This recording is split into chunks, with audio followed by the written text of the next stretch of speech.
Lewis and his colleagues since 1978 have been publishing articles exposing the various operations of the CIA all over the world and some of the threats to civil liberties and democracy that this organization has contained. Lewis, welcome to Alternative Views. Thank you. I'm glad to be here. First of all, how did you get into the CIA watch business, and what led you and your colleagues to found the Covert Action Information Bulletin? Well, I've been a journalist since the 1960s, and actually 1966. I spent 9 years in Southeast Asia, and it was really there that I first came to grips with what the CIA does in the world. That its main function, as I learned at that time in Laos and the Philippines, is intervening covertly in the affairs of other countries. And in fact, covert action, by the CIA's own definition, is activity, secret activity, which can be carried out without the knowledge of the targets of that activity being able to learn that it was carried out by the CIA, or in fact by the U.S. government. And what led you and your colleagues to found the Covert Action Information Bulletin? When did you begin to do this? Well, it was after a long succession of efforts, largely growing out of the Watergate revelations, of the Church Committee and Pike Committee reports, even the Rockefeller Commission reports, which documented gross and ongoing and very large-scale CIA covert activities that had been carried out. Up till that time, the American people didn't know very much about this, and that was really what the CIA is about, is keeping it secret from the American people. In sum, the CIA's activities, of course, are known to the people against whom they're carried out, but it's the American people who are the last to know about it. And we, as a result of a lot of those revelations and a lot of other people who were concerned about it, decided to try and put together a journalistic effort to look into these areas. There was another magazine, Counterspy, which started earlier, and after several years it bit the dust, and we decided after 2 years in 1978 to start Covert Action Information Bulletin. Well, it looks like there's going to be some real problems coming up, not only just for you and Covert Action Information Bulletin, but also for civil liberties in general in the United States and finding out what's happening, what our government is doing in our name covertly around the world.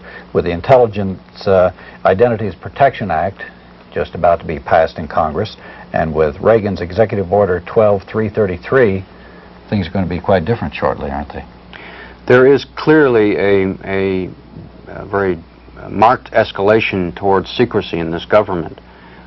These two pieces of one legislation and one executive order. The executive order does not have to be propounded by Congress. Congress doesn't have a single word to say about it.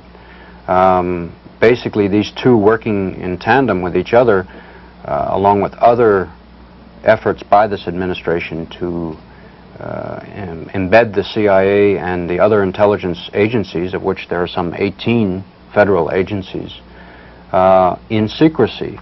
This bill is the CIA's greatest operation without any qualifications. It's better than, in terms of their interest, than when they installed the Shah in power. It's better than the coup in Guatemala. And of course there are many failures from their own point of view. Better than putting Pinochet in power in terms of CIA values. What it is nothing less than an Official Secrets Act. This is the legislation that the CIA has been trying for 30 years to get, to give it legal protection and legal exemption from freedom of speech and freedom of the press. Now, what makes it such a beautiful operation is that it is in the process of being passed. It's going through the Congress more or less like a dose of the salts. With the Senate voted on it a couple of months ago, the vote was something like 90-2, and the House it's expected to pass by a similar majority, and yet the American people by and large, including media people, including television interviewers across the nation and journalists, are oblivious that it's even passing, much less what it really means. Now, what it really means, see, it's couched, and what makes it such a typical and beautiful CIA operation is that it's couched in the terms of protecting our agents who are out in the cold, risking their lives to defend the country. This is Senator Benson was the original sponsor of this bill, by the way. And this was what he said about it in many speeches here in Texas. Now it's passed to Senator John Chafee and Jake Garnes sponsoring the bill in Washington. Now, who can argue with that? Legal protection from our agents whose names are being exposed by irresponsible people who don't agree with the government's policies. Now, if the facts were that simple, if those were the true facts, who could argue with it? But the truth is that these agents' lives are not in danger because of their names being exposed. The truth is that these agents are functioning from embassies with diplomatic passports under circumstances in which, if the worst possibly happens and they're absolutely caught buying secrets from some local spy agent, a minister in the government or whatnot, the worst that will happen to them, even in the Soviet Union, is that they will be asked to leave the country. Under no circumstances will they ever be attacked or jailed or executed or whatnot. By a government, another government. By the host government, Right. where they're living and breaking all the local laws by being a secret agent and recruiting spies and inducing people to commit treason. Now, in the 4 or 5 posts that I served in overseas full-time, we had full liaison with the president of the country, the chief of the police, and all the police officers and all the military officers. This means that we met with them weekly in the name of the CIA, no secrets, to have lunch or dinner and exchange information and do favors for each other. If there were ever a terrorist attack or threat against one of us, the first thing we would do would be to pick up the telephone and call the local police chief and say, hey, there's a threat against us. And I might note that this would also apply in the Soviet Union. If there were a terrorist threat in Moscow against the U.S. Embassy or a U.S. case officer or a CIA man, they would call the local police and say, you know, somebody's about to blow us up. There is a brotherhood of secret, quote, secret police agents that functions like a brotherhood even when they're supposedly on the other side. They're competing, but it's sort of like professional football players. They're on different teams, but they're still professional football players. Well, you had buddies who were KGB agents. Oh, indeed. Played tennis with them, played chess with them, socialized with them, went drinking with them, and that was the SOP for all case officers everywhere. 2,000 plus, well over 2,000 names have been revealed, printed, published in the last few years, and not one agent has been killed because of his name being revealed. Now, there were 2 cases where it looked like they were put-up jobs, right? Which the congressman and the CIA always mention as the reason which we they have to have jumped this. on. Yeah. Richard Welch in Athens, the 18th of December in 1975, was killed. He was shot up by terrorists in front of his home. And at that moment, the church committee, which was in full session, was out of business. Washington, every door in Washington closed on the church committee because, as though the church investigation had anything whatsoever to do with it, they flew him back and gave him a full state ceremony, which of course was admission that he was CIA to the world. I mean, the headlines were CIA chief killed. They didn't say the 3rd Secretary of Embassy killed. The United States government made as much politics as they could out of the fact that this man was a career diplomat agent. Now, the fact was, they caught the terrorist that killed him, and they ascertained, they verified that those were the individuals who had published his name in an Athens newspaper 3 days before they killed him because they wanted world attention to what they were doing. And it had nothing to do with the investigations or publications in Washington, and they already planned to kill him.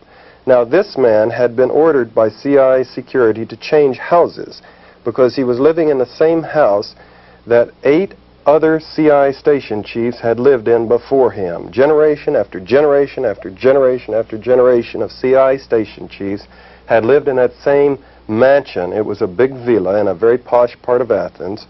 As governments had changed, coups, the colonels' coups, the monarchy in and out of power much earlier, and dealing with all of the terrorist activities and anti-terrorist activities and coups in the Middle East from Athens, with the CIA heavily involved with each government and change of government and the ins and outs in these governments, and yet the CIA station chief was living in the same house throughout. Eventually he was killed. He refused to move because he said it was a good house. Now, there is no way that that can be blamed on U.S. journalists publishing names in Washington. Moreover, as I pointed out, the CIA the CIA director Bill Colby, exploited that man's death to make a big issue and to effectively close down the church committee. Which was investigating the CIA which was investigating malpractices. The CIA's extensive malpractices. They put the church committee on the defensive and out of business. Now, there was one other incident in El Salvador where two agents who were under a labor cover were killed by by the government police, the secret police. They're treasury agents, is it, in El Salvador that do the killing down there. Now, these two guys were in contact with the government. They were killed by government agents, set up in a hotel and shot. And the United States announced to the world that they were secret agents. Their names had been published much previously, but the United States identified them, thereby admitting they were agents and admitting that they were using this labor organization as cover. Where did they make this announcement? They did it, the prosecuting attorney, the State Department's representative in the passport case in which they took Phil Agee's passport away from him, revealed the identities of these agents and claimed that that proved that people publishing their names led to their deaths. They were already dead when the government chose to use a totally fictitious, a totally false ploy to discredit Phil Agee. He had not revealed their names. And so it's now in the Supreme Court records. It's cited by the Supreme Court justices in their decision against Phil Agee and his passport, him keeping his passport, these agents being killed, i.e. the Supreme Court and the State Department revealed their identities to accomplish their objective against Phil Agee.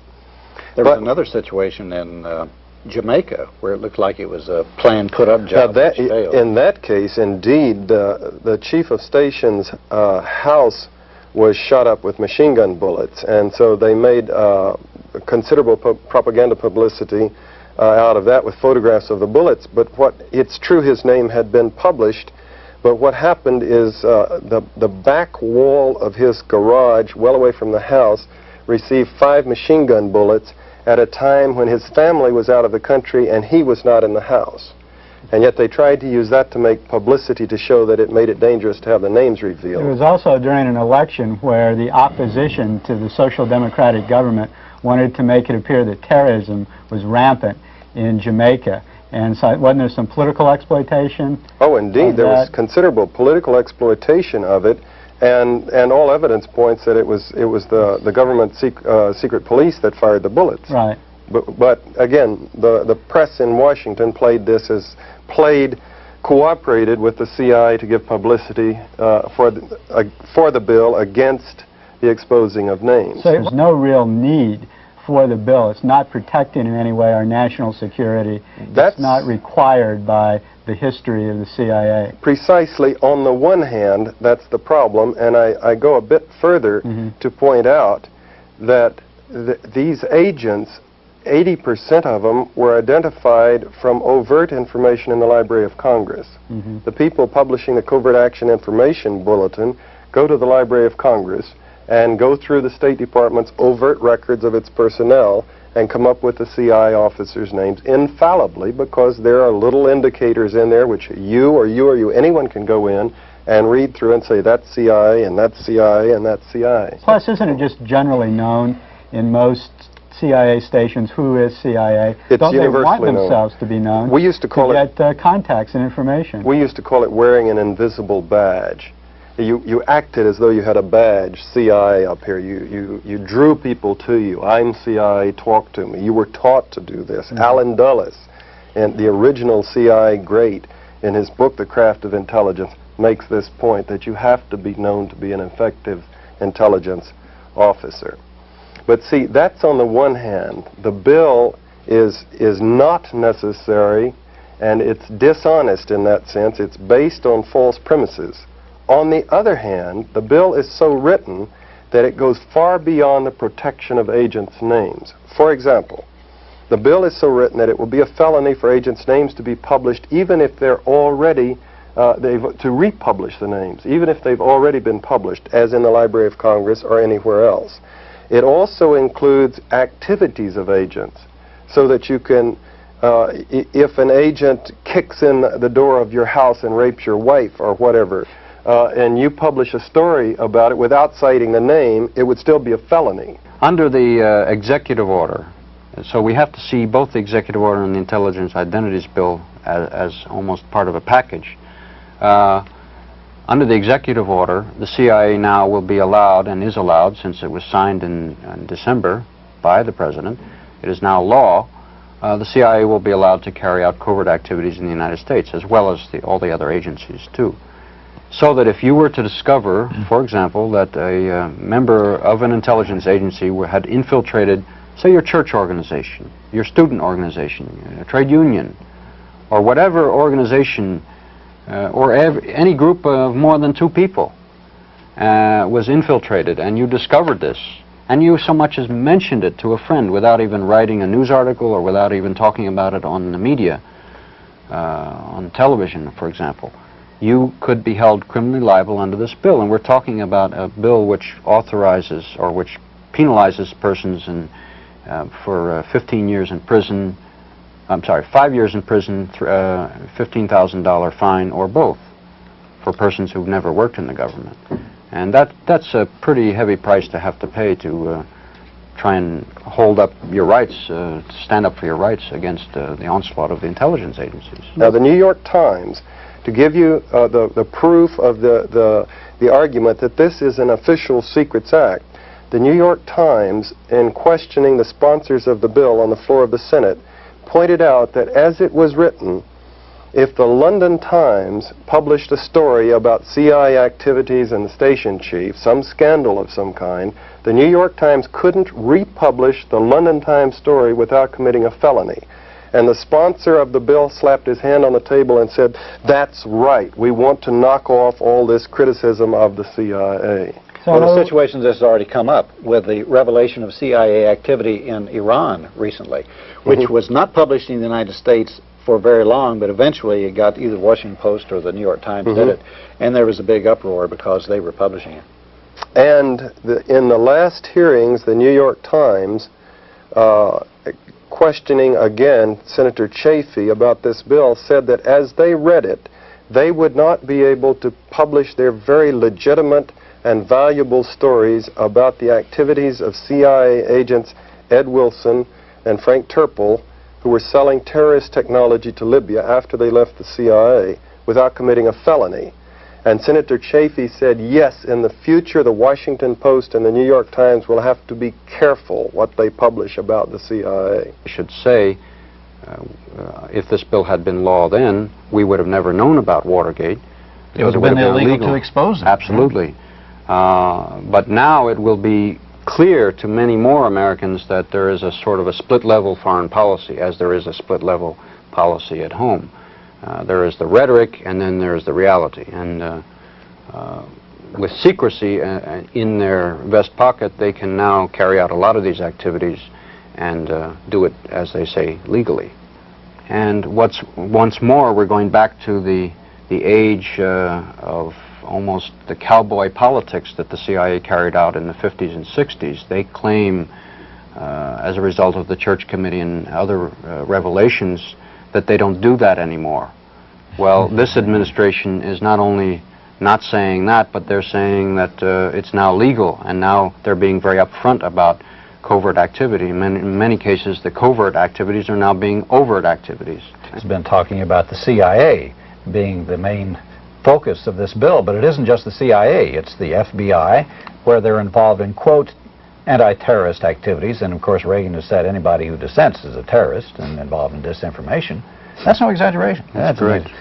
And also any of the other government or military intelligence organizations.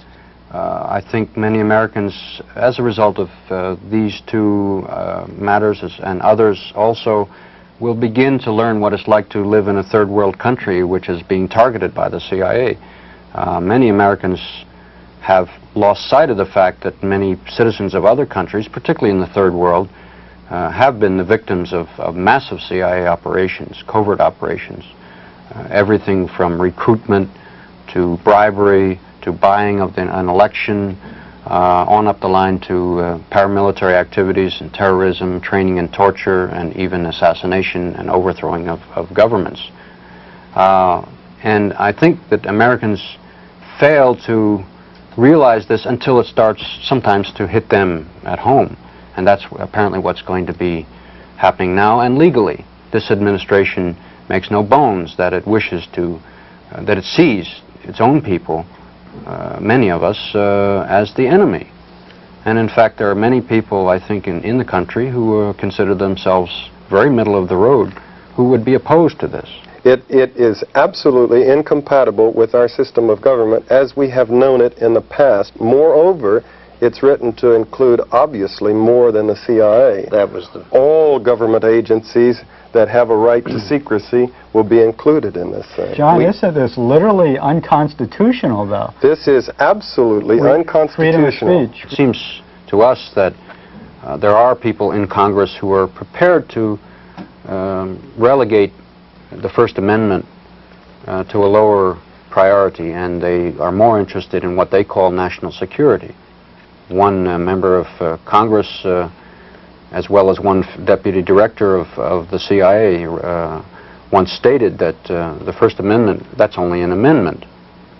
It seems to me that's a rather shocking description of one of the hallmarks of our Constitution. This is why I call it their greatest operation, is they're doing it without a constitutional amendment, which is beautiful in itself. If they propose to have all the states ratify a bill saying throw out freedom of speech and freedom of the press and give the CIA a law, it would never pass.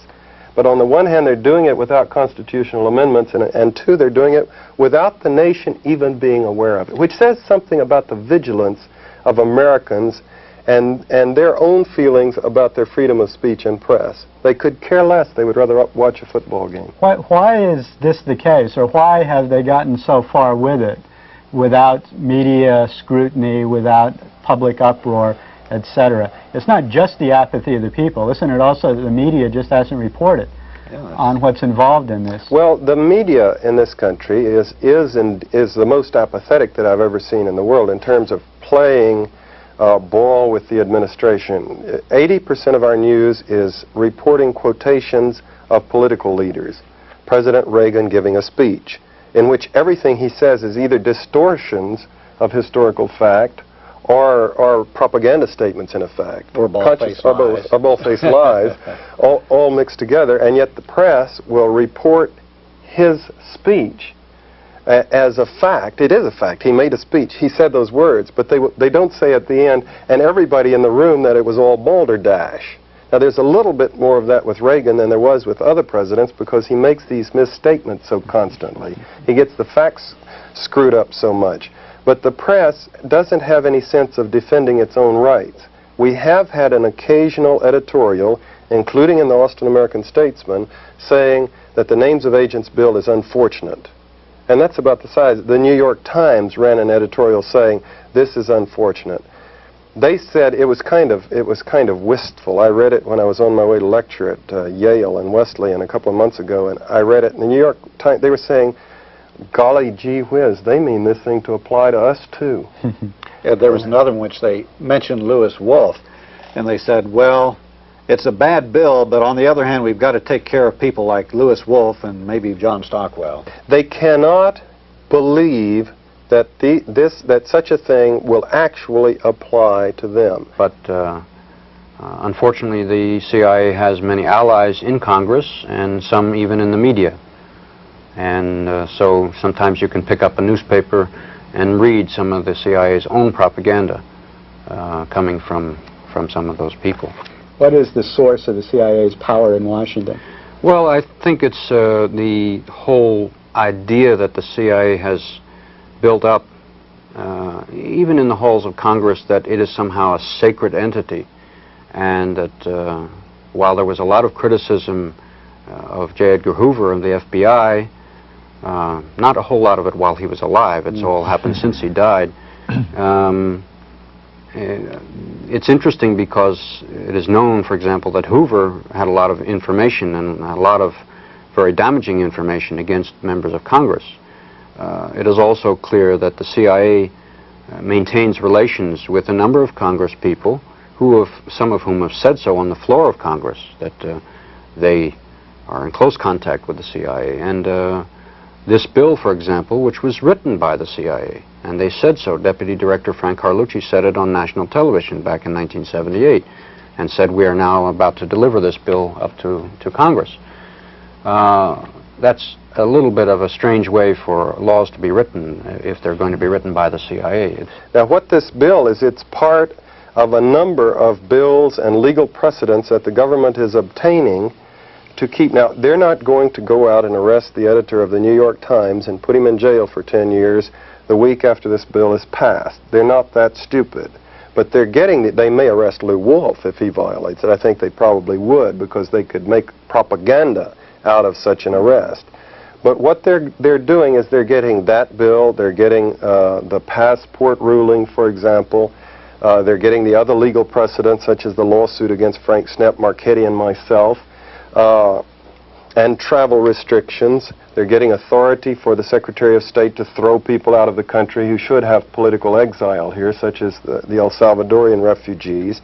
And they're getting these things ready so that the next war that they get us into, as in Vietnam, they will have the legal power, muscle, to handle it differently than they did during the Vietnam War. They handled the Senate home to make it impossible to speak out. The dissent that choked off Kissinger's and Nixon's, and before that Rusk's, efforts in Vietnam, the popular uprising at home that forced the United States government to abandon its policies and plans in Vietnam, will not be nearly, the government will have weapons to crush such a thing in the future. It'll have an Official Secrets Act to make it illegal to publish stories like My Lai and whatnot, because there were obviously secret agents involved. So the publication of the My Lai stories would be a felony. Jane Fonda and Cora Weiss's travels to try to make communication and establish some basis for working out a peaceful solution to the thing, they would snap their passports up in the future. And then the other restrictions on travel, the other restrictions on government agents, so that an officer who's been in the service can't stop and say, we were bombing villages and bombing churches and schools. That would be a felony. He would go to jail. It's a British Official Secrets Act with a different name. You know, you were mentioning a while ago, it's not only just the CIA, but it's others too. We had a program recently, which you may remember, about the Greensboro massacres, in which the Klan and the Nazis, in broad daylight and in front of TV cameras, shot down 5 labor organizers and killed them in Greensboro, North Carolina. It came out by the investigations that Bureau of Alcohol, Tobacco, and Firearms agents was working with the Nazis. Indeed, he was the one who gave them the names of the people to be shot. Also, there was FBI and local police complicity with the Klan members. As a matter of fact, it's come out that the FBI itself established over 40 chapters of the Klan over the years in North Carolina alone. These revelations would be a felony now. Yeah. It would, exactly. If this passes. It would be a felony to reveal such information to the American public. Or government of, by, and for the people is soon to be a thing of the past in the United States. What this will do is to put the CIA, the FBI, and these other government agencies outside of the realm of public criticism and even discussion. Or law. Yeah, outside of the law. Right. Because they've broken every law of man and God in the activities they have conducted, the experimentation on American citizens, for example, with chemicals and disease, the propaganda of the United States, breaking and entering, Colonel White's famous words about where else can a red-blooded boy lie, kill, cheat, steal, rape, and pillage in the name of the All-Highest. Now they will be able to... Who was this? This was Colonel George M. White, one of the founders of the CIA, who eventually directed the MK Ultra program. Oh. And he was retiring. He and I overlapped by about 4 years. He came out of retirement to address my mid-career seminar, and telling about how we put the CIA together and we did this, that, and the other. In his letters, memoirs, he wrote and then allowed it to be published, that statement. Where else could a red-blooded American boy lie, kill, cheat, steal, rape, and pillage with the blessings of the All-Highest? And that was before they had an Official Secrets Act to protect their activity. John, there's been very few people in this country that have actually told us what the CIA has been up to and exposed some of their misdeeds, etc. You, of course, and a few other former agents have written some books and given lectures criticizing agents' activities. This would be impossible in the future, would it not be? We will never know the truth and the details, the blood and gore, the extent of responsibility and culpability for the CIA's program in Nicaragua right now, unless someone like Reagan or in his a top official chooses to stand up and denounce what's happening, because top officials are exempt from these laws. But we will never know the truth about, for example, the Shah and the evacuation of Iran, and which was a debacle, I was told, by a friend of mine who was close to a third friend of mine who was part of the CIA security establishment in Iran, who said it was a debacle that far exceeded the evacuation of Vietnam, the evacuation of the United States from Iran. And this story will never come out. And the many other stories, the assassinations that probably are being planned today, such as the coup in Chile, or the assassination of Patrice Lumumba. These sort of things are going on, but the public won't know about them in the future. Why has the government been so outraged by this publication and putting so much heat on them? I don't think there's any other publication in America that's had so much government pressure put on them than... Well, you have two forces in the government functioning here. You have one is a defensive outrage against being attacked. Secret police organizations don't like to be exposed and attacked. That's the same anger that they focused at me. People who are performing activities that the full range of the society, the 90% of the society, would describe as depraved. People who are doing this while functioning under the cover of being legitimate State Department diplomats, prestigious cover positions, don't like to have their activities and names published for what they really are. This is traditional anywhere in the world. The goon squads in Chile don't like to be attacked, nor does the KGB in Russia to be attacked and exposed. But nowhere else in the world do they become as self-righteous and as vindictive as they do in Washington, where the United States ambivalence, the duplicity, the Jekyll and Hyde aspect of the United States character, where we profess such high ideals, and yet traditionally we have exploited, we have engaged in activities that included dropping atom bombs on women and children in Japan, eliminating large elements of the Indian population of this country, and in the past 30 years killing well over 800,000 people in the third world under circumstances that can only be called terrorism, but doing it pretending all the while to be idealistic, high-minded, human rights-oriented, freedom-loving people. Now, these values are brought together in the CIA, where people are diplomats by cover and CIA agents by trade. And when they have themselves exposed and have their children, their family, their friends find out that, hey, you weren't really a nice diplomat all these years, you were in fact running the Phoenix program in Vietnam that killed 40,000 people, including many innocent people. This isn't something that makes these people feel good, and they get very angry. Moreover, the nation in the mid-70s was clearly close to closing down the CIA, to rejecting this kind of activity. So they were fighting for their existence.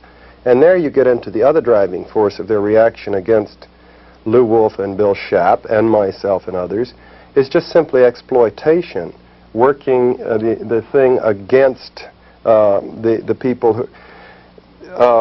there is a theory, which is of course nonsense, that Phil Agee was sent by the CIA to reveal names to create an atmosphere which would lead eventually to an Official Secrets Act.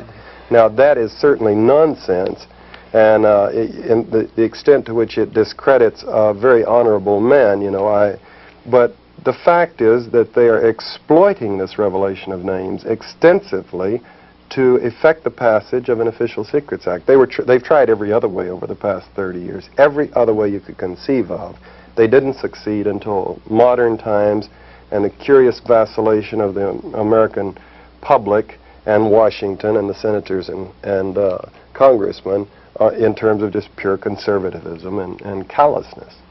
And I think that American people really have to understand that it is their rights which are being threatened here. Now, we are, among many people, ones who reject the idea that it's more important to protect our rights than people in other countries.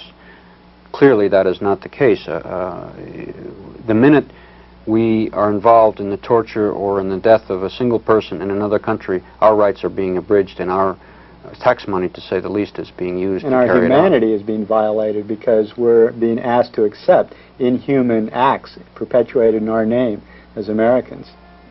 Plus the fact that it eventually will come home. If they use it successfully overseas, they'll use it on the United States citizens as well.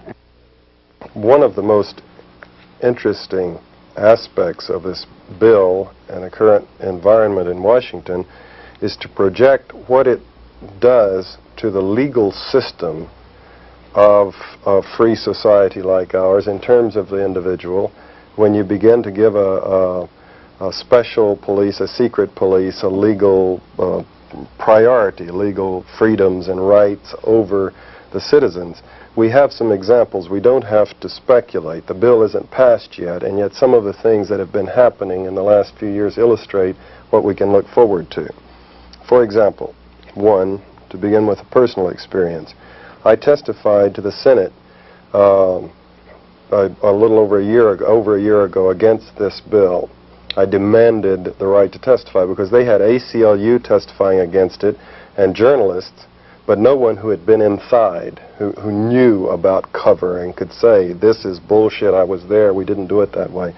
They acquiesced and let me testify. Now you have to write out a written statement before you testify and submit it, and then you verbally introduce yourself on the floor of the Senate, I am so-and-so, and then proceed to make a verbal statement which parallels the written statement. The Senate Intelligence Oversight Committee submitted my written statement to the CIA for censorship the day before my testimony. The CIA struck out 2 parts which were in the public record, published in my book and republished in many magazines. Overt information which both of you have read and many other people in this nation, 40,000 people or so that bought my book have read, which was not national security information, but there were 2 things that I cited that showed the CIA's disregard for agents' cover. It just illustrated the fact that that they weren't secret agents. The CIA struck them out and returned the report, deleting these points. Now, I was meeting with the representatives of the Senate committee just before I went on to testify, and the Senate legal counsel, the young attorney, threatened me right outside their office. I didn't have a badge to get inside their office. We were standing in a little foyer outside, and I mean, finger in the chest, thump, thump, you know. And I'm warning you, John Stockwell, do not use the floor of the Senate to challenge CIA review like this. And I'm backing up like that. Then we walk into the... He didn't know you're an international karate champion. And so then I went in to testify, and I began to introduce myself, and Jake Garnes from Utah, I was saying, you know, Stockwell, 19 years in the Marine Corps and Marine Corps Reserves, 13 years in the CIA, the wars and medals and whatnot, to establish the fact that I have certain credentials for having served my country. And he interrupted me to say, I know who you are, you're a traitor, and everything about you fills me with loathing and disgust. And I said, Senator, no one is going to say something like that to me anywhere. And he said, I just did, I have my freedom of speech too, and grinned at the cameras. And I said, yeah, but the difference is that I give you your freedom of speech, and you're trying to take mine away from me. Okay, in Frank Snepp's case, where the government sued him to take a civil suit to take away the profits from his book, so-called. They took away all the gross proceeds, not just the profits. They took him into the fourth, oh yes, he couldn't deduct his typing costs or whatever. They took away the gross of everything the book had made. Now, in the first day of hearing in the 4th District Court under Judge Orrin Lewis, with all kinds of attorneys and journalists attending this thing, Orrin Lewis made statements which the Washington Post, 3 major newspapers in the nation, were virtually calling for his impeachment the next day for the bias of his statements. He said that it would not be necessary to have a jury, that he could handle it himself. He said that the facts in the case didn't interest him one damn bit. He said that it was his objective to take away from Mr. Snepp his, quote, ill-gotten gains. That was before the trial even started. This was the first day. This was in the first days of the thing. Non-biased, open mind. He did this in front of, like I say, 50 attorneys who were there because of the unconstitutional, the new law aspect of the case, and journalists, prominent journalists from all over the world. Now, that's horrifying, but what's much more horrifying is what follows. Frank Snepp and his attorney were relaxed after that, figuring that whatever happened, they had it won in the appeals because of his incredibly prejudiced statements then and throughout the case. He kept interrupting the state's counsel to disallow, to protest Snepp's positions and vice versa. I mean, he was conducting the hearings. Now, Snepp and Mark Lynch, the ACLU attorney working with him, felt that they had it absolutely won in the appeals. When they got the court record to go to the 4th District Appeals Court in Richmond, Virginia, those statements had been expunged from the record. Wow. And the appeals court refused to address itself to the fact that Orrin Lewis's prejudicial statements had been written out. The judge had gotten to the court recorder and told him to type the thing up without those statements in it. Is that legal? What's the status of that? That's a pure, raw felony. Orrin Lewis and the court recorder, or whoever did it, should get about 15 years for that. But the courts refused to consider the fact that the court record had been modified. There were 50 witnesses, 3 newspapers calling for the man's, virtually for the man's impeachment for his statements. And then when they get there, the court record, it doesn't say the same thing that all of these witnesses said it did afterwards. That's just one example. This also shows very graphically how if you have these police agencies like the CIA or the FBI getting out of control, how they corrupt the entire legal system. And then the case of Phil Agee that we mentioned previously in his passport hearing, where the state is revealing names, falsely claiming these men were killed in order to prove a point to get broader legislation for the CIA. And then just a little case that has no implications in terms of names of agents' bills or whatnot, freedom of speech, but it illustrates the point. Phil Litchke quit the CIA. He was writing a book about Koreagate, which I hope he gets published. It's truly a horrifying account of its own about the inside story of Korea. He submitted it for review, as the law requires him to do. They challenged it and deleted a lot of things. So then he would write footnotes saying, the information blanked out in the above paragraphs discusses a high-ranking CIA official who was taken out by Korean police and gotten drunk and coerced and blah, blah, blah, blah, but without, trying to come up with a footnote and then submit the footnotes for review. And he was truly a thorn in their side, and then they were having to address themselves to what of the footnotes could they, because, they eventually have to defend these things in court. But anyway, he was working on his book very seriously with them through the review process. His wife was unstable, treated for mental problems in psychiatric treatment. They were in the process of getting a divorce. The CIA had its counsels work with her and work with her counsels. Now, they claim this was necessary to prevent her or the divorce proceedings from revealing national security information, but she wasn't an employee of the CIA. They had prominent GS-17 CIA officers go to the divorce hearings and testify against Phil Litchke character assassination, saying things that his friends would absolutely deny in terms of his character and his stability. And when he and his attorney tried to cross-examine them, the court said no, because of national security. They couldn't be questioned on the statements they had made about him, and they were permitted to walk out of the room without cross-examination. So they could stand up and destroy his character, lying while they did so, and walk away without being cross-examined. Now see, the precedent in that case means that if the government begins to come after people, like, they have to rewrite the whole legal system. If they begin to prosecute people under the names of Agents Bill, they can't, you know, the citizens' defense of this was the truth, this horrible thing was happening, which might make some points with the jury, cannot be brought out. They'll claim national security. So they will allow government witnesses to come in and testify for the prosecution, but they will not allow them to be cross-examined to pull out the whole truth to defend the individual. This is what we're getting into with the new law. Legal libel, legal slander? Legal libel, legal slander, legal biased information, and depriving the citizen, the defendant, of the right to defend himself, to get the full information out. It's a new law. It's a new era we're getting into. It's 180 degrees new from what this country is all about. And again, I repeat the irony that the beauty of it from the CIA's point of view is that the great mass of the American people, including the press and the movers of the society, are oblivious of what's happening. John, we wanted to thank you for coming on our show, to revealing to our audience here exactly what's at stake in this name of Agents Bill.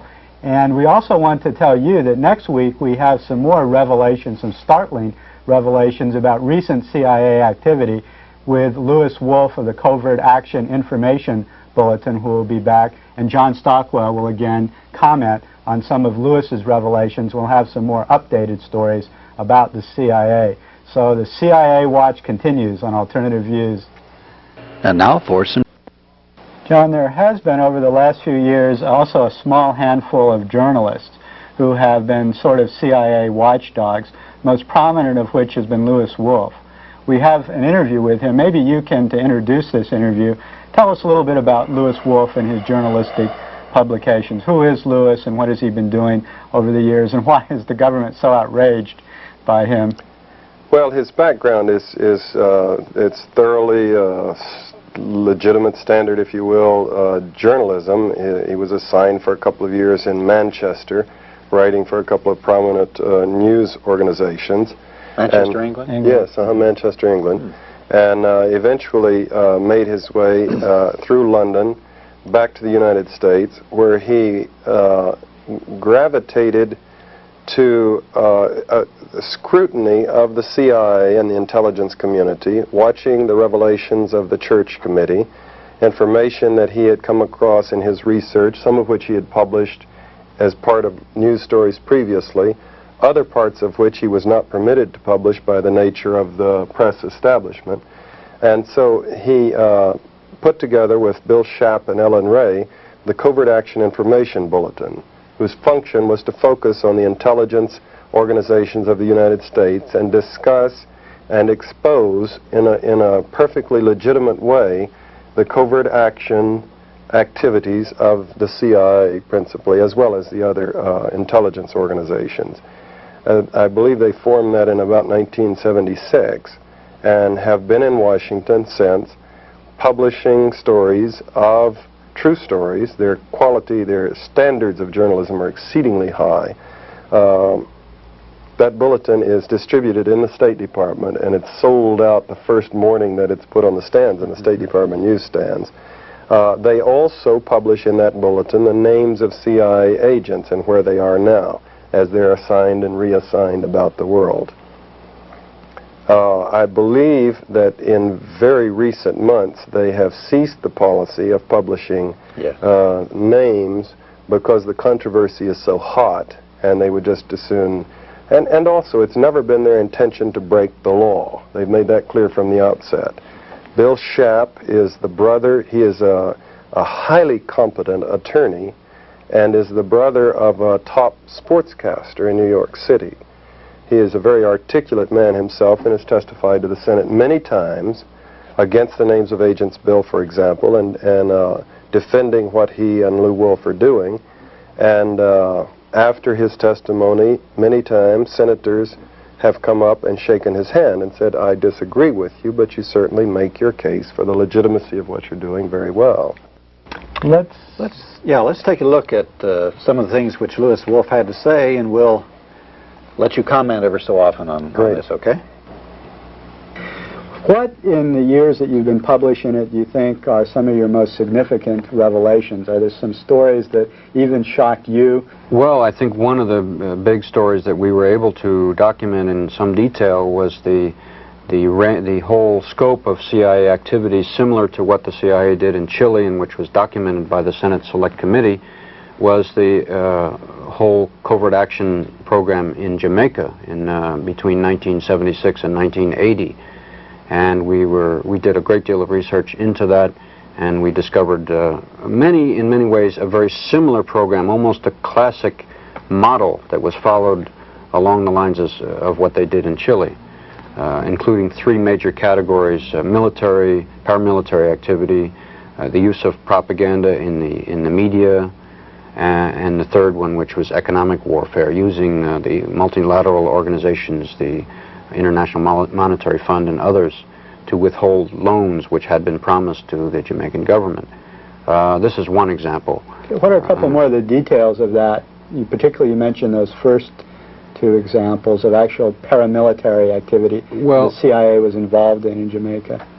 There was a fire, for example, that took place in Jamaica of an old people's home. I think 150 old and infirmed women, many of them blind, were living in this home, and as it turned out, the place burned down in the space of about 8 minutes, 7 or 8 minutes. It was discovered that the phone wires had been cut and that the exits had all been blocked. Even those who could see their way out could not get out. And that the means by which the fire was set was the use of a petroleum jelly, which was unavailable in Jamaica. This was one indication, among others, that there was outside help. Why would the CIA, you might ask, why would the CIA want to murder 150 old women? It was because it was an effort, part of a very large-scale effort, to discredit the government in Jamaica, which was at the time headed by Michael Manley, the Prime Minister. There were images produced of Michael Manley in the media, in the Daily Gleaner, which was the newspaper which the United States, through the CIA, helped to support. And there is a good deal of evidence of that. There were images of Michael Manley showing a death mask. I mean, it was his face which had been somehow made to look like a death mask, although it was pretending to be a photograph of him. And there were many ways to try and discredit him. This is very, very similar, in fact, to what the CIA did to try and discredit Salvador Allende in Chile. If you remember, Richard Nixon instructed the CIA in a meeting which was in 1970 in the White House, and there was a document in the Senate report which is reprinted, and he said, "Make the economy scream." Those were his words. And that's, of course, what the CIA proceeded to do in Chile, and that's what they also did in Jamaica. They also furnished a lot of munitions and assistance to the terrorist squads that were going around killing people in the cities and also in the countryside in Jamaica as well. That's correct. Well, John, you had a trip down to Jamaica, and you saw a lot of these things about Jamaica with your own eyes, right? Yes, indeed. A very moving, a very interesting trip to me, to see a target country at a time in the height of a CIA operation when I was completely outside. So there's no way that I could see the problem that journalists have always had when the U.S. government was targeting on a country in a situation, trying to destabilize it, overthrow, or manipulate the elections or whatever, of trying to figure out what's going on when you don't have access to all of the flow of cables and the discussions in National Security Council meetings and whatnot for the planning. I observed that from published information, the CIA station there was quite large for that size of a country. It was huge, in fact. It was bigger than any station I knew of in Africa, although Jamaica was a fairly small island with 2 million people. That's typical of when the CIA is got a big operation going in a place. They beef up the station and beef up the offices back stateside. The tone and flow of articles in the Gleaner was, of course, as Lou says, definitely a chapter out of Chile or a chapter out of the Angolan operation. Every indication of a massive CIA operation going to destabilize the government, to make the economy scream. And in that case, I would say that probably someone got promoted for that one, probably several people. Because Manley was run out of office. Because it worked. By a legitimate election. Without a scandal, without an assassination, without the things that have caused the CIA so much grief, Manley, a champion of social democracy, of giving the people a piece of the pie, was thrown out of office, and an arch-capitalist was put in office. And again, there was minimal adverse publicity. Lew Wolf and the others were studying the situation and did publish about what was going on, but it was not published in the New York Times and the Washington Post, and the big television networks didn't do studies on it, primarily because even if the journalists of the big organs knew what was happening and might have wanted to, they really, just because of the secrecy, couldn't get the truth about what the United States was doing. One interesting thing was that the effectiveness of the liars in our government, you know, the duplicity. When we formed the CIA, we committed our leaders to having two policies, as Lou says, the rhetoric, the public statements, and the truth about what United States policy is. So an interesting measure of presidents is how effectively they lie. Interesting discussions that occur inside the CIA is about lying. Would you lie? You know, you're the DDO and you're going to testify to the Senate, and it's serious discussions. Are you going to lie? Because if you do, it's perjury, and there's a chance you could go to jail, and yet, you know, the organization expects you to lie. President Carter was one of the most effective liars I have ever watched on television and through the media. As a poker player, man, I would never go up against that man. He could look at that camera and say things that obviously he knew were completely and totally false. And I would study his expression, and I could detect nothing except occasionally a little wisp of a smile that wasn't consistent with what he was saying, like he thought it was funny. But one of his more classic tick, actually. Yeah, well, the smile that I was referring to wasn't that. It was just a kind of like he was repressing a grin, like he thought it was funny. How he rationalized these things, I don't know. But one of his most conspicuous lies was when he sat down with Manley just a few weeks before the elections in Washington and told him face to face that the CIA, don't have the CIA doing anything to destabilize you or your government. We have no such program going, when obviously he did. And he pulled it off to the point where even Manley was troubled. Very effective liars. Another major story that we uncovered was the whole range of CIA media operations throughout the world. We did an analysis of these operations and the use of money, very large-scale money. It's thought between 1/3 and 40% of the CIA's budget. And I should say that that budget figure is the biggest secret that there is in Washington today. At that time, it was estimated that the 1978 budget was in the range of $1.5 billion. A more recent estimate by a military journal, not a liberal journal by any means, estimated that the CIA's budget today is in the range of $10 billion. At any rate, this analysis that we made of the CIA's media operations disclosed, among other things, that they deliver through CIA couriers ready to print or ready to broadcast news, and I put that in inverted commas, which is used by the media. And this is created by the CIA. How often does the CIA manipulate the media in this way, plant stories, get their views in the media? Is this fairly common as a modus operandi for the CIA? It goes beyond your, in the course of the past 30 years, it goes beyond your wildest imagination, the extent to which the CIA has gone to manipulate public opinion.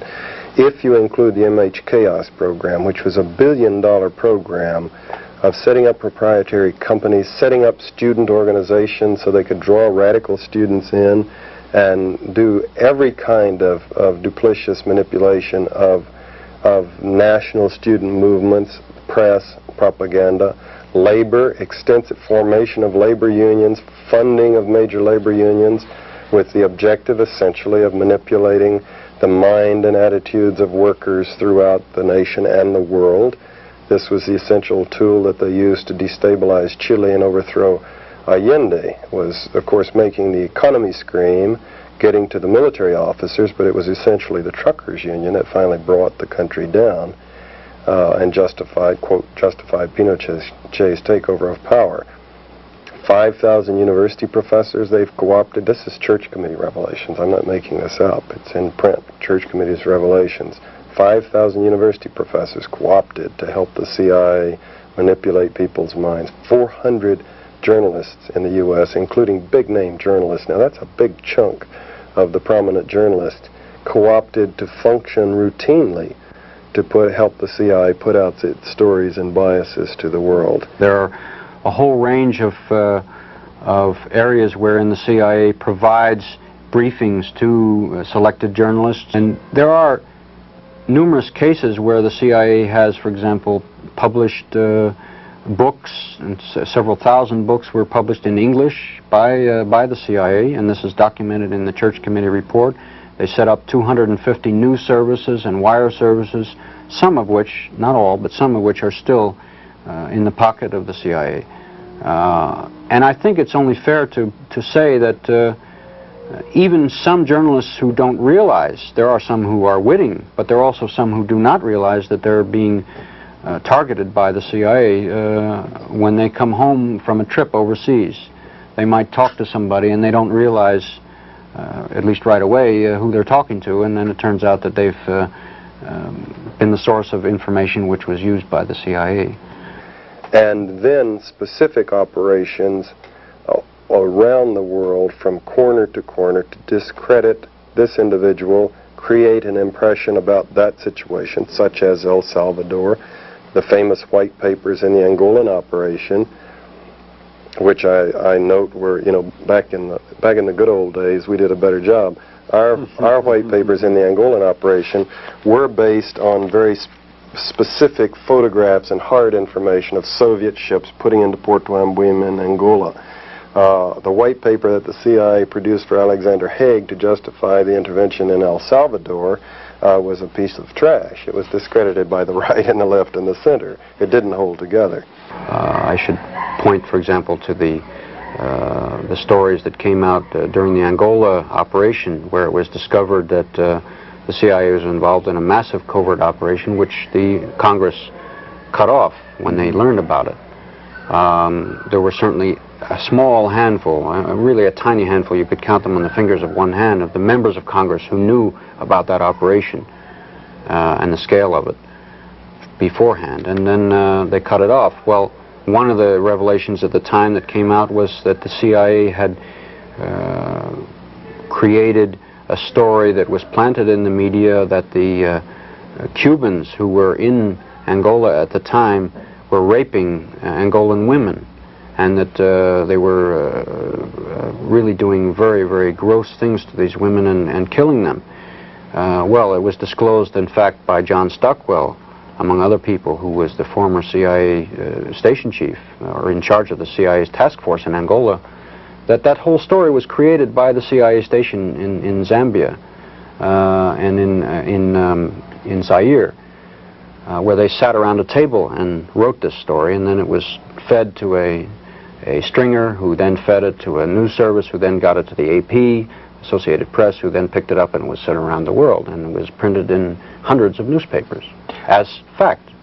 But you can rest assured that it is at least very difficult for the American people, including us, to know what is true about the Sandinista government in Nicaragua, for example, or about El Salvador, or about Argentina and the Falklands right now. Our former ally of a month ago is now our enemy in this confrontation. In Jamaica, for example, and then this very specific, the Libyan hit squad, the mythical Libyan hit squad. We had a situation where President Reagan and President Gaddafi were confronting each other internationally. Reagan ordered our ship into what Libya claims is its waters with the specific intention of either standing Gaddafi down or provoking an incident. And it worked. He shot down 2 Libyan jet fighter planes. And then Gaddafi was incensed, and there was a credibility problem. There was the president of the giant United States confronting this relatively small Arab country. I guess this leads us to your Covert Action Information Bulletin, because there's a story in here about the hit squads, and it actually originated apparently with the Israeli secret police, the Mossad. It's a very interesting case study of how these propaganda operations can come about. Apparently, since the Israelis, working as they have for many years very closely, the Israeli Secret Intelligence Service, or Mossad, has worked very, very closely with the CIA, and in fact the CIA helped to set it up back in the mid-50s. Originally, part of the story came from Mossad, that there were 2 people who apparently were either employed or were agents, contract agents for Mossad, who fed some of this information to the U.S. government. I see. And the U.S. government was fully prepared to believe it. They said that one of their witnesses, or one of their sources, had been polygraphed and had checked out, his information had checked out. There was a story suggesting that it was reported by one of the networks that somebody had been offered $250,000 for his information, to the effect that there were hit squads.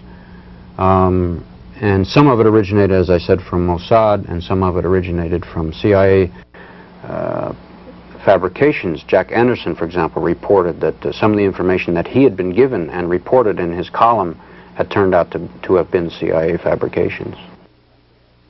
It's important to remember that the Israelis, as much, I guess, as the U.S., considers it a priority to discredit and to possibly destabilize or overthrow the Libyan government.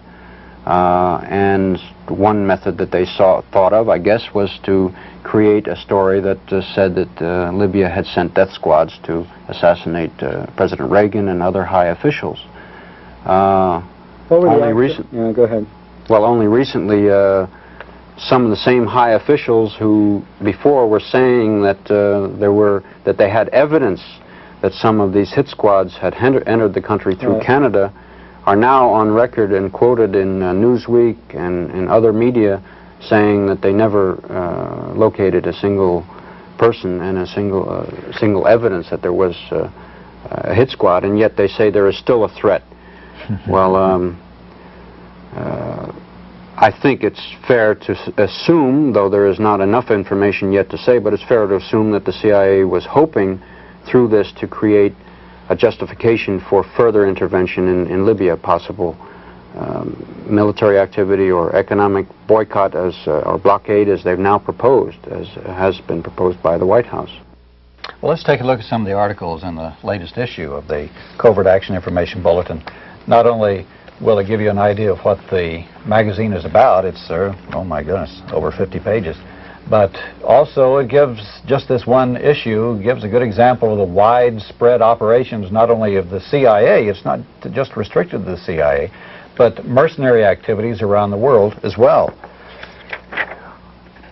We have been following the Seychelles Island attempted coup ever since it started, and we did a program with John Stockwell just recently where we mentioned that. I noticed on page 4 you have an article that says Seychelles beat back the mercenaries. This is quite a complex operation which involves South Africa and mercenaries and the French. Was the CIA involved in that? There's still a lot of information that will come out, but it is known that some of the activity, I should say primarily the main source of the coup or attempted coup was South Africa. That South African intelligence, including one admitted so-called former member of the South African Intelligence Corps, who says that he quote-unquote retired in order to go for a visit to the Seychelles for his vacation. And largely the program was initiated by the South Africans. It does appear, however, that the United States, which has had an ongoing interest in creating a base of operations in the Indian Ocean, and the Seychelles is a very strategic area, not just because of it has no large natural resources as such, but that it is a critical importance to the U.S. as a jumping point in the Indian Ocean. It looks like there are other aspects too, that they're also trying to keep the government of Mauritius from becoming a more progressive government. There were some significant elections coming up. Plus, there was something I didn't know at all, and that was the fact that there is an island chain, Comoros, which actually were taken over in a coup, which was carried out by mercenaries. Yes, in that case it was largely French intelligence which was the source of that one. There is some indication that the CIA was involved, though somewhat peripherally, in that one. So I can see where that could stimulate people like in the group down in New Orleans of missionaries. Boy, they are, in a way, aren't they? Crusaders. Of mercenaries that were going to take over Dominica. Yes. Since apparently the plot fell through for Grenada, and they've seen that it can happen in Comoros, that they actually can take over an island government and run it. The case of the attempted coup in Dominica is a very interesting one, and here the U.S. Involvement is rather strong. There was an attempt to build a force mainly made up of members of the Ku Klux Klan, together with some other former and active mercenaries who had long involvement in U.S. Special Forces and Army background. And their first idea was to invade Grenada, but then they realized that the Grenadian government probably would be able to offset their activities and probably defeat them, and since their security forces are quite well organized there. And so they changed their plan and decided to go into Dominica. The former Prime Minister, Patrick John, who was very, very closely identified with South Africa, in fact, he had helped to set up a monitoring station and also a base for the manufacture of long-range torpedoes, which could be built with the help of South Africa, which he helped to set up.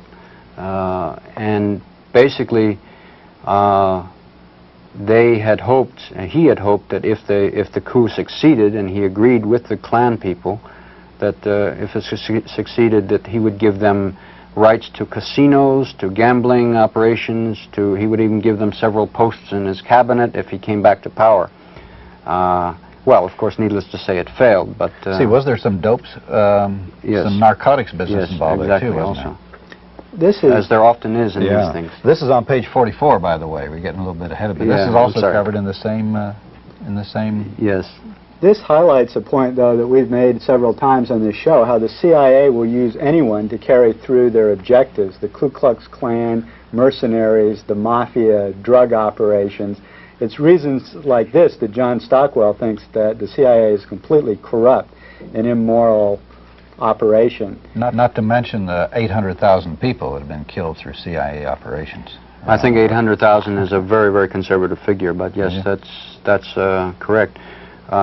There is clearly a trend today in the CIA to move more in the direction of contracting out some of the operations that it does not really want to get itself, not that it doesn't want to get involved, but doesn't want to get caught with its pants down doing it.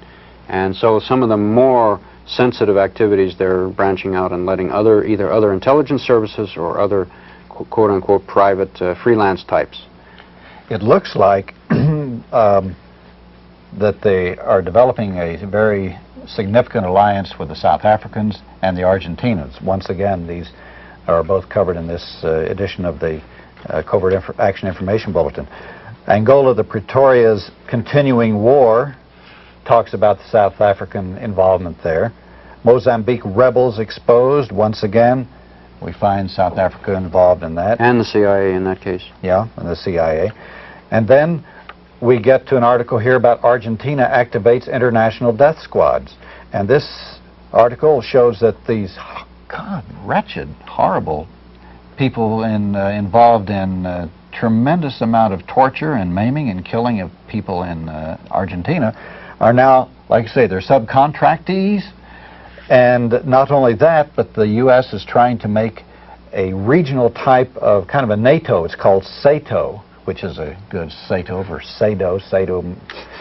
But anyway, with South Africa taking care of the area in the Indian Ocean and Africa, and Argentina taking care of Central America and South America. In fact, Argentina said they would be glad to come up and help with the El Salvadorian folks, right? That's correct. Argentina, if there's a country in the world that has perfected the art of torture and the art of making people disappear, it is Argentina. And thousands upon thousands of Argentinians have disappeared. And I think that this article demonstrates, and this was an article which we did a lot of research on, and which was the result of a lot of press reports which came out, in some of them in South Africa itself, of the fact that the Argentinians had sent some of their more renowned and best known torturers to South Africa because they could no longer be active in Argentina. They were so well known. So they sent them to South Africa as part of the diplomatic corps in the Argentine embassy. And they were specialists in torture. Yes, go ahead. It is unclear at this point whether they were advising the South Africans, who also know a good deal about how to torture people and how to make people die in prison, as they have the highest rate of death of people in their prisons. Whether in fact they're training each other is unclear, but certainly they have a good deal of sharing and common interests involved. We showed the movie On Company Business, or sections of the movie On Company Business, which you might remember. This movie showed the complicity of the CIA with torture all around the world. As a matter of fact, there are CIA torture schools in the United States. They bring people over here from various countries abroad, police, military, teach them the very sophisticated ways of torture, then they go back and operate on their own folks back home.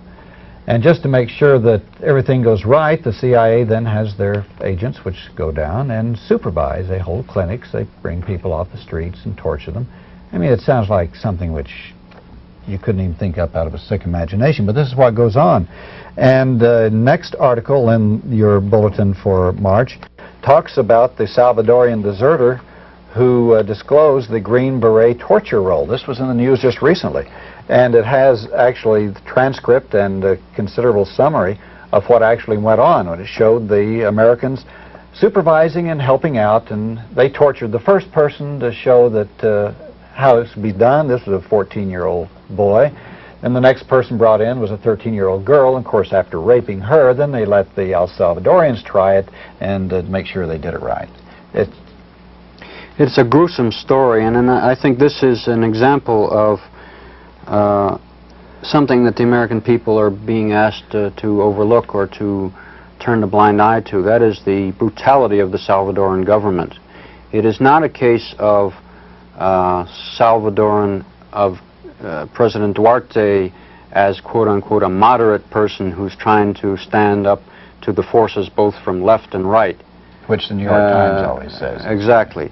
It was, in fact, the New York Times in a story in January who disclosed the first part of the story, which was that the Green Berets, 8 of them, were present during a torture session. And it was a major story. Strangely, it was such a major story, but it was on page 2 of the New York Times rather than on page 1. But it was a very big and important story. I would say, however, that one of the reasons, I guess, was that the member of the Salvadoran army who talked about this, who is now deserted and who is living in Mexico, he was somewhat intimidated, I guess, by talking to the New York Times, and he's later revealed to Mexican media, and that's the transcript in this article, that the Special Forces, and I should say the U.S. Special Forces, was created originally by the CIA. The Special Forces were actually involved in the torture as opposed to standing by observing it. They said they didn't rape the little girl, though. I mean, there is some morality left, yes. right? Louis, how does this torture and all of these CIA covert operations fit into American foreign policy as a whole? You have a couple articles in your current journal about the role of the CIA in these sorts of operations we're talking about within American foreign policy. Could you focus on that for a minute? Well, I guess it comes down to the whole doctrine that the United States feels it has to keep its role and its sphere of influence, or its spheres of influence, and part of this is putting governments in power, and part of it is keeping them in power.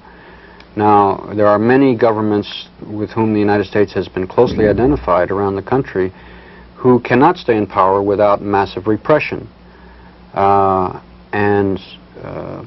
course, El Salvador is one. There are many others around the world in all the 3 continents. Argentina and South Africa for 2. Absolutely. Obvious examples. South Korea is another example, and the Philippines. I think we have to understand, though, that why would the United States do this? Is it simply to keep somebody who is a friend of the United States in power? Successive presidents, and it's not just Reagan and it's not Carter before him, it's successive presidents basically since the 50s, since Eisenhower, have been working hand in glove and even have been on camera embracing successive dictators with whom we've been identified. The most recent example, if you remember, was the case of Jimmy Carter embracing the Shah of Iran a few months before he was overthrown on the steps of the White House. I think it's because of the CIA's involvement and, in fact, direction of much of these activities. It's not that the CIA is working on its own, as some people suggest, as a rogue elephant. The CIA works directly under the guidance and direction of the Chief of State, of the President. And of course this President not only doesn't know, but doesn't want to know every day what the CIA is doing. But the fact of the matter is that they're doing what the President asked them to do.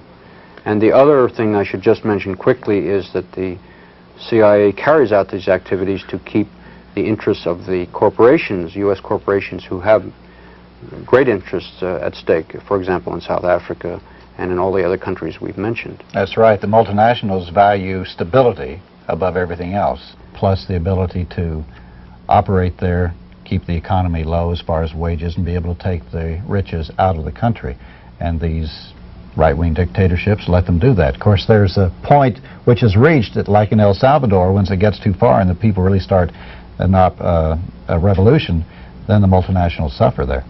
And there is a certain level beyond which the U.S., when it becomes publicly known, as opposed to known in the country itself, publicly known in the United States, that the U.S. is so closely identified with such a repressive regime as today in El Salvador, that it finally realizes it has to fish or cut bait. It has to decide whether we continue to support this openly, or whether we have to find other ways to support, as for example, Argentina has now offered, we understand, directly to the United States to be a surrogate for the U.S. in El Salvador. Also Honduras is playing that role. This is what's so chilling about this Agents, Identities, Information Act, that it will cover over the possibility of the media exposing the worst abuses of the CIA, which will mean the American people won't know what it's doing. We'll have a secret government, and we will therefore increase the power and the scope of operations of the CIA.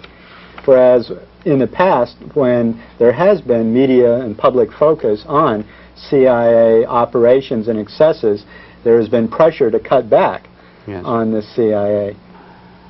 I think, however, the most threatening part of this is the whole move towards greater and greater secrecy, and so that the media will not even have the opportunity to report on this whole area. It will be illegal almost for a journalist for one of the major media to write or to report about intelligence. In many ways, that will just be beyond the pale now. This also ties in with the progress of Senate Bill 1 in the Senate, or the great-grandson of Senate Bill 1, which is designed to take away a lot of our civil liberties. We're gradually becoming a police state, really, it looks like, doesn't it? Well, what can be done about it? Well, I don't feel it's fair to be rhetorical about this. I agree that there is a move towards greater and greater secrecy and greater and greater, or less and less accountability of the government to the people. And there are, of course, a lot of people who are opposed to this, including quite a few members of Congress. For example, 29 members of Congress signed a resolution challenging the right of the president to intervene in El Salvador. Under the War Powers Act, he has no right to do this, and they're challenging his right. And that's 29 members out of hundreds, but it is a significant, I think, indication that there is, even in the halls of Congress, opposition to his policies. As well as in the country at large. I mean, the overwhelming majority are against Reagan's policy in El Salvador. And I think the recent polls have shown that the foreign policy in general is not entirely accepted, or there is great doubt and great wonderment as to whether there's any continuity, whether the policy is thought out, whether it's based on realities or only the very anti-communist rhetoric of this administration. There are also quite a few people high in the administration who have intelligence backgrounds, and this is another indication that the intelligence is on the rise in this administration. This is the final question, and to conclude, what can the American people do against these worst excesses of the CIA, and indeed against the threats to all of our civil liberties involved in some of these bills that are being passed that will unleash the CIA? I think the biggest thing is that people can educate themselves as to what is going on, to read their press, and to demand to know what is going on from the media, to try and exercise their rights, that is to let their member of Congress know that they don't accept whatever the policy may be, even to demonstrate publicly if they're opposed to these activities. I think most of all is to keep themselves informed and to speak out against it. Well, thank you very much. Let's focus on one of the current and most spectacular revelations that the CIA has made in recent years, and that is their expose of Nicaragua that was just yesterday, the day before we're taping this, where a Department of Defense personnel and a CIA director, Bobby Inman, yes, I think it was, claimed to have photographs that showed that Nicaragua was greatly increasing their military forces, that it was on the same model as Cuba's, that this was all being funded by the Soviet Union, that Nicaragua was systematically carrying out genocidal operations against Indian tribes living in Nicaragua. They had pictures of villages that had been destroyed. What would your attitude towards this be? I think the first time that I can remember since the Bay of Pigs that a single, there may have been one other case, but it's almost the only case since then that the CIA or U.S. intelligence has disclosed satellite data from which they say this came. Now, satellite data by its very nature, and depending on how far they enlarge it, can be made to prove anything. These pictures, I'm not saying, I do not know, I have not seen the pictures, but we are asked to believe that these pictures were taken within the last several months in Nicaragua or over Nicaragua by U.S. satellites. We are further asked to believe that the activity which is portrayed in these pictures is taking place as of now. Recently, Secretary Haig said, and he held it up as the smoking gun in a press conference, that his information was that the Nicaraguan government was engaged in massive repression against the Mosquito Indians. Right. That was the big point they made again yesterday with these pictures of burned out villages. Well, one of those, the picture to which Secretary Haig referred to in his press conference 10 days ago was a picture which was published in Le Figaro magazine in Paris. And it later turned out that that picture had been published with a caption saying that this was the present Nicaraguan government showing them burning houses and burning people alive, I believe. It turned out that that picture, and Le Figaro has admitted it since then, was a picture that was taken during the Somoza rule, and that those pictures were 4 or 5 years old. And of course, Mr. Haig has had to, or General Haig has had to pull back on that one, but they are now still saying that there's massive repression against the Mosquito Indians. I would simply point out that it's a dichotomy and a contradiction for this government to give a great deal of attention to the human rights of mosquitoes if in fact these abuses are taking place when in fact Native Americans are not accorded the same attention by our government. Nor are the El Salvadorian people who are systematically being killed by these death squads that are... And the Guatemalan Indians are being almost annihilated. It's almost a genocidal campaign by the Guatemalan government against the Indians in Guatemala. I do hope that some of this... well, first of all, there is a lot of evidence coming out that the part of the campaign by the CIA against Nicaragua is through paramilitary units and squads of former Somocista soldiers who are being trained in Honduras. And their campaign is against these Mosquito Indians, and hundreds of mosquitoes have been killed by those squads in cross-border raids. One of the reasons why that the Nicaraguan government has been forced, I believe, by these campaigns to move a lot of these people away from the areas where they're in danger is because of those activities, not because of a policy of the Nicaraguan government. It's as a result What of would their reason the be to have genocide against these tribes, the current government in Nicaragua? The State Department hasn't given any hypotheses about why they would be engaging in this. I can't see any motive for it. Yeah, it seems strange. Well, they pretend and would have us believe that the Nicaraguan government is a totalitarian, one-party, top-down dictatorial rule, and that they have no wish to integrate the Mosquito Indians into their society, and that furthermore they have us believe that the Mosquitoes want to secede or want to have an independent country or state, or at least an area which they can call a separate country. I don't think there's any evidence to show that that's what the Mosquito Indians wish. John, since the time we did that interview with Louis Wolff, there's been quite a few revelations about CIA covert operations in Nicaragua. Can you comment on those? I think there were some stories in these times about some of the things that the CIA was up to there. I can comment in a speculative way, since I don't, I'm analyzing the news now based on my past experience, of course. But let's see, what's the inflation rate since 1975 to 1982? In America? Yeah.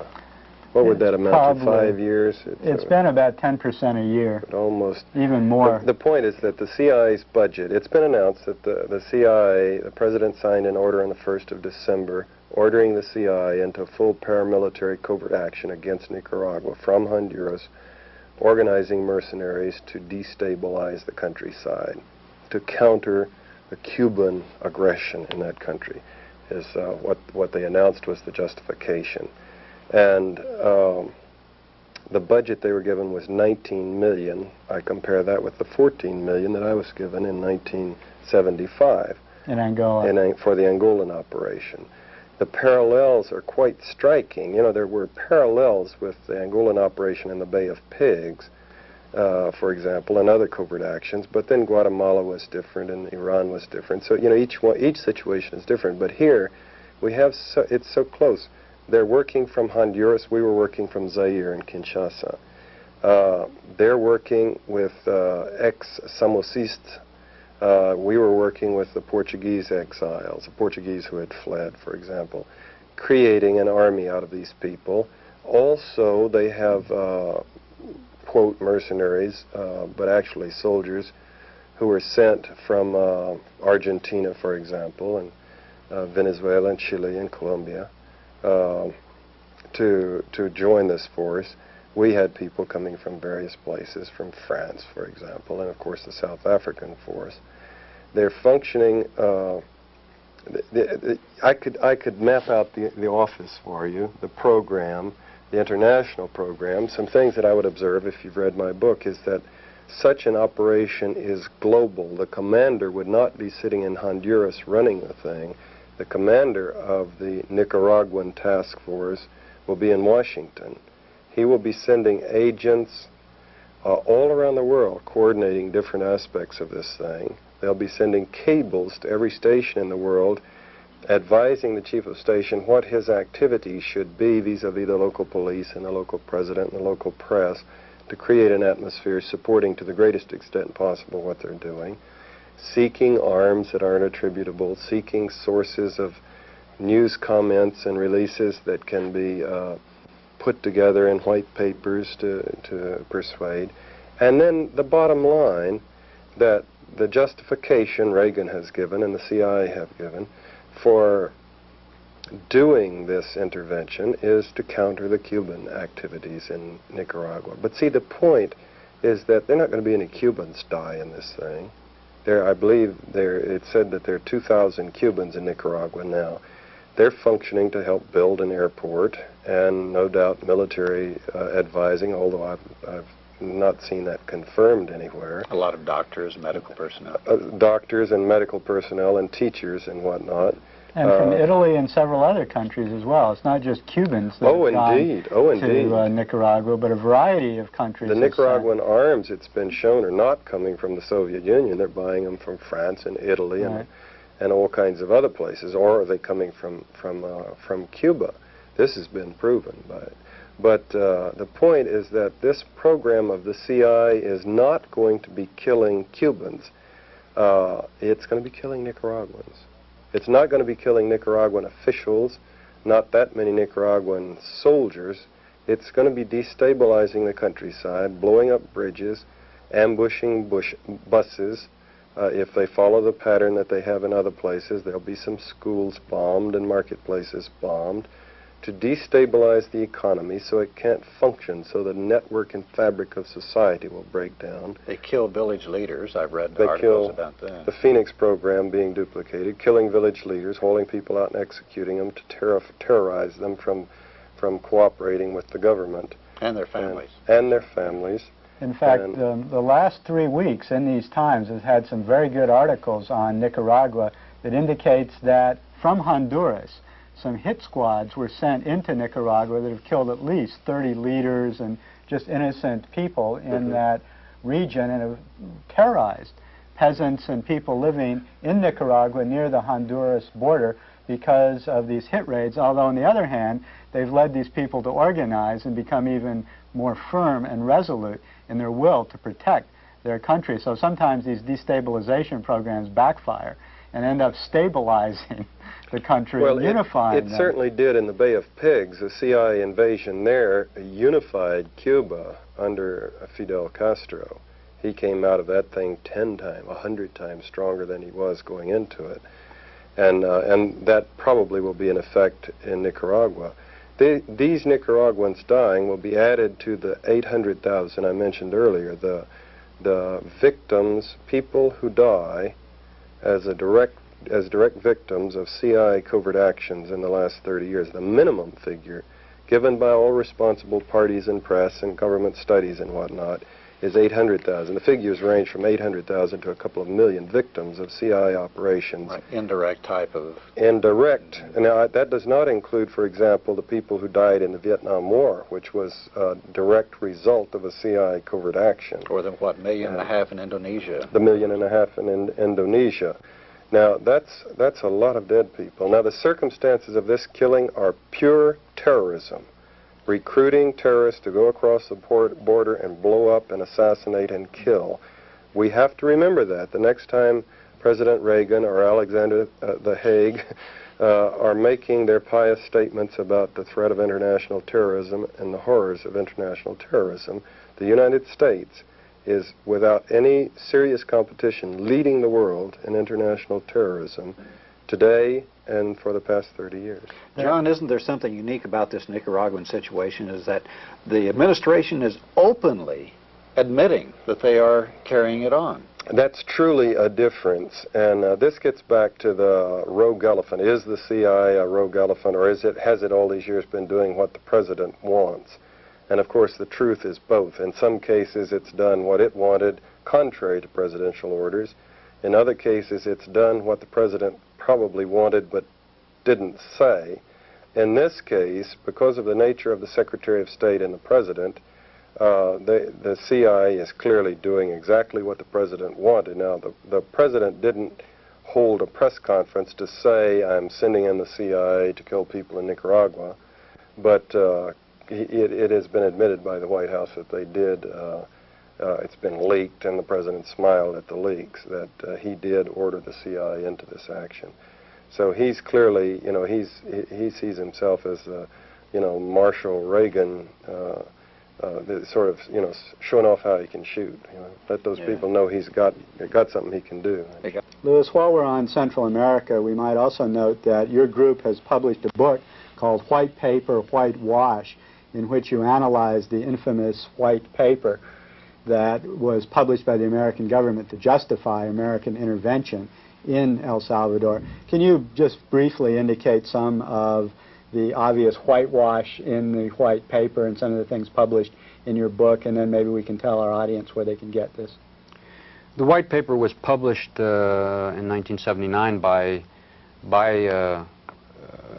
well, I should say, I'm sorry, there were prior indications of propaganda about U.S. intervention in El Salvador, but the original white paper that we're talking about here came out in 1981, February 1981, and it was said to have been captured. There are a series of documents that were captured by the Salvadoran armed forces.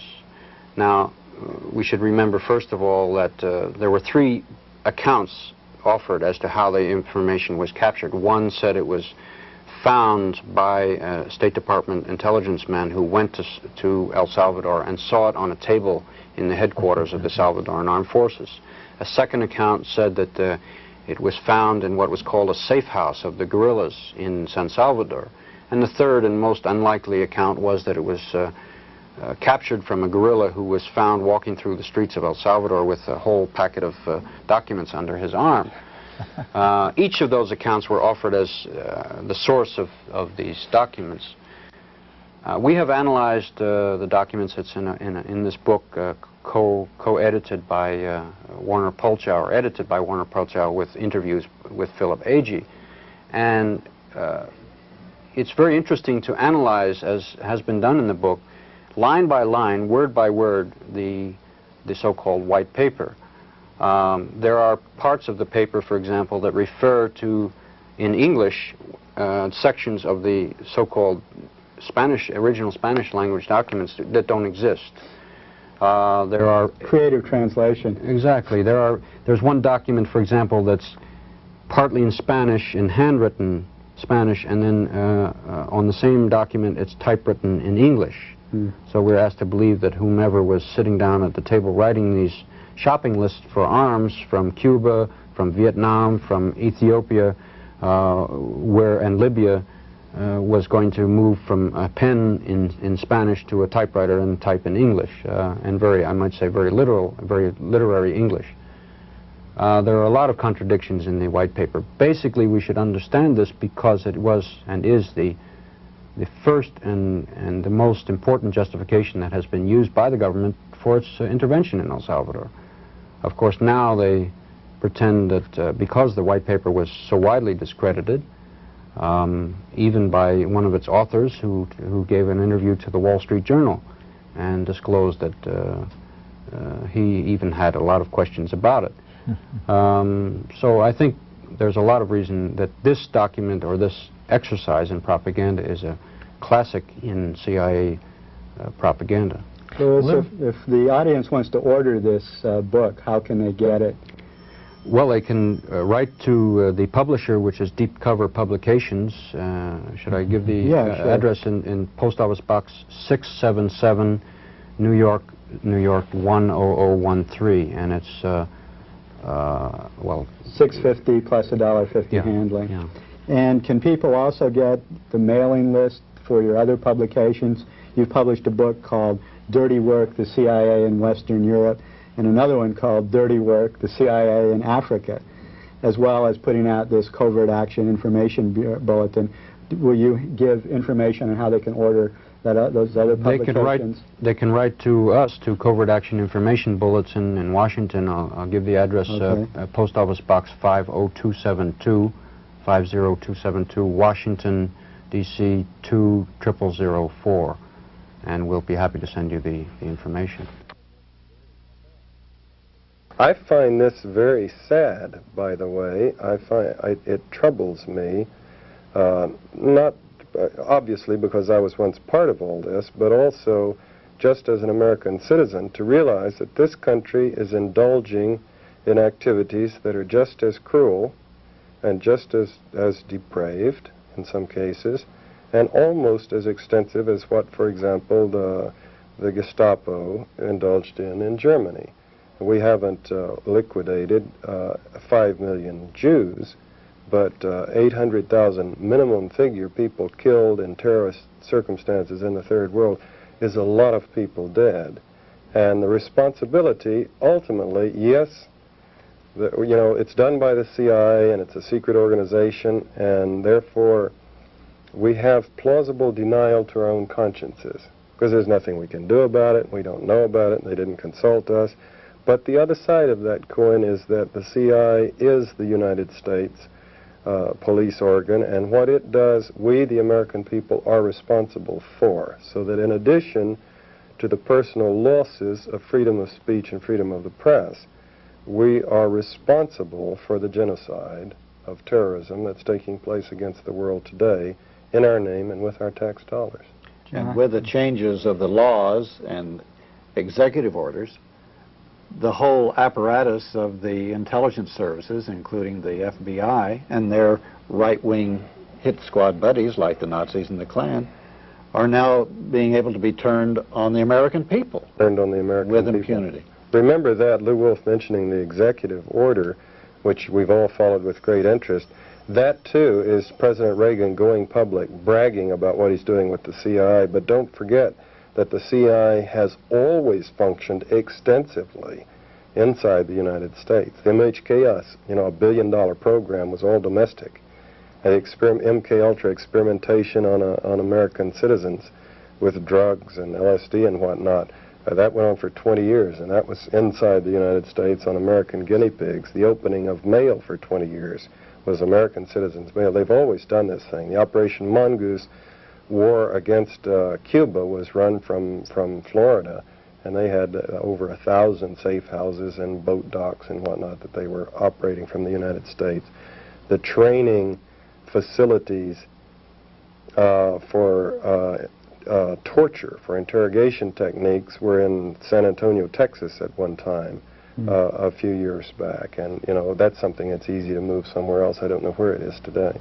John, recently one of the individuals in the CIA that was in charge of these covert operations has recently resigned, and that is Admiral Bobby Inman, who was allegedly second in command at the CIA. It's been widely reported that Inman himself believed that William Casey, who is the director of the CIA, was overly fond of, quote, adventurous but ill-advised CIA operations abroad. And Senator Joseph Biden of Delaware has recently noted, without Inman, the intelligence agencies may be given license to try all kinds of questionable things here and abroad. In the light of what they've been doing, even under Inman already, what would be your comments on the Inman resignation and the future of the CIA? Well, I would have to regret the fact that he left, not that he was a paragon of liberal virtue, but he seemed to be, when compared with William Casey and some of the others, Jesse Helms over on the Senate side, Carlucci, his predecessor, he seemed to have some pretty strong instincts for protecting American institutions. He protested the Names of Agents bill at one time, or at least one version of it, as being unessential to American national security, and of course he got a lot of criticism for that. It would seem that he was, in effect, a moderating influence on some of the crueler instincts of men like Casey, who of course is a very inept and corrupt individual. The corruption being that he's maintained his own business portfolio. He's a millionaire. While he's CIA director, he's running the CIA, he's running his own businesses, and of course from the CIA he can have some influence on world economic matters. He has also been appearing at Republican fundraisers, and of course that's one of the biggest no-nos in the United States governmental system, to have the head of a police organization with the influence of the CIA to openly advocate one political party's position and help it raise money. In that kind of a corrupt, adventuresome atmosphere, one would have to regret Edmund's resignation. The whole milieu, the environment is favorable to Reagan and the CIA and what they want to accomplish, what they are accomplishing. If you go one step further and consider Reagan's policies his first year in office, he's muted this a little bit, faced with a clear indication by the American populace about war. He and Attila the Hague were speaking constantly about the viability of nuclear war. War was an effective tool. We shouldn't be afraid of war. Going to war in El Salvador, discussing sending troops into Nicaragua, talking frequently about going to the source, quote, in Cuba, and talking about, demonstration wars or limited wars, nuclear wars in Europe and whatnot. These people gave every indication that they were looking for war. Now, they have toned this down a little bit in the last 2 months. First, you saw the turn, we all saw the turn, everybody who reads the newspapers, when the polls responded, 89% of the American people said they did not favor American military intervention in Nicaragua. And this was a pretty clear indication to the president that the American people were not going to support him. He would not be a successful president if he got us into a war. It would be something that he would have trouble selling, trouble maintaining. At the same time, there was a move in Congress that if the government of El Salvador didn't modify its human rights positions, they wouldn't get more money for aid.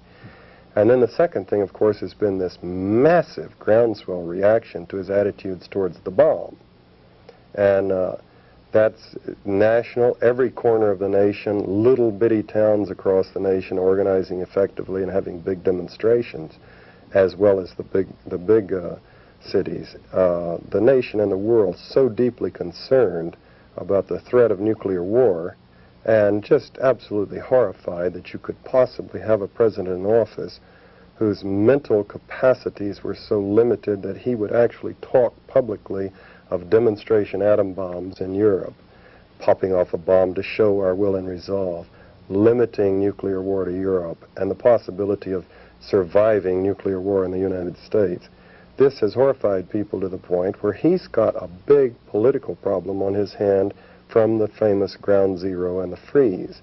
And the result is that it's forcing a change in their stated policies and attitudes. They're toning down quite a bit from what they were saying a year ago at this time, for example, responding to the mood of the nation in some frustration, I think, clearly. Well, thank you, John. That's fine. We've exhausted you again, but we appreciate